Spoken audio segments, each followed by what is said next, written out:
April, our female lead, found herself reincarnated into the manhwa called the Forced Empress. The original main female lead, Lamia, was so talented that people whispered she could have been a king if she were a man. But in reality, Lamia was cruelly compelling her half-sister, April, to finish all her work or there would be no food. April was merely an extra in the novel, toiling away, performing all work behind the shadow. Then someone came behind her and grabbed her mouth with rough cloth, mistaking for Princess Lamia.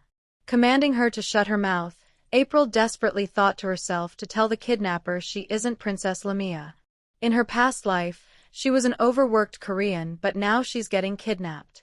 When her cloth pulled up, she screamed. She wasn't the princess but a slave.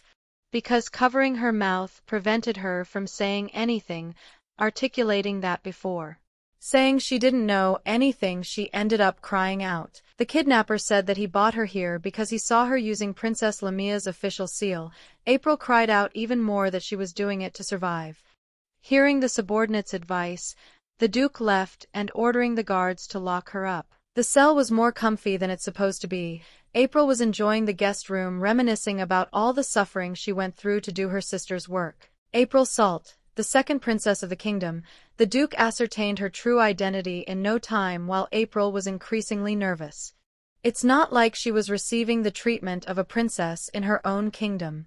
The Duke relied with a coy amusement, saying, "How about you try and make me believe that?" The Duke presented her with a certified document where the wheat April had stockpiled in case of emergencies was being sold back to the Empire. The Duke solicited her reaction. She commenced explaining why it was wrong to do that and that anyone who handled the work would recognize it. The one who's been pissing off the Duke was April after all. Lamia was actually April, but April couldn't divulge that she knew all of it from the novel. As April wasn't exposing any secrets, the Duke resorted to threatening her with a knife. April blurted out that she would commence working for him for the rest of her life. The subordinate started saying a noble royal and the hidden power who held the authority instead of Lamia, she shouldn't use to this kind of environment.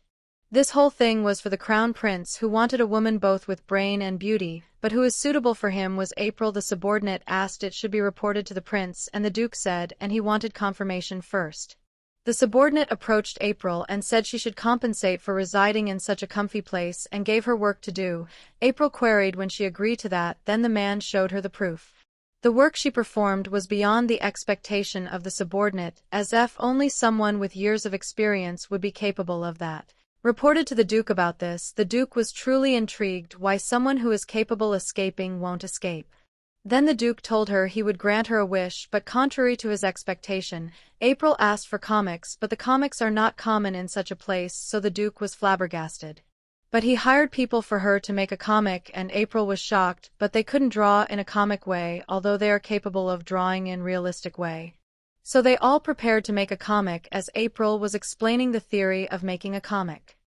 April's journey from an overworked extra to a potential queen is so much fun to watch, and our lead's dynamic is chef's kiss. Those who love a strong female lead, a compelling storyline, and our Duke is so pretty, so our female lead.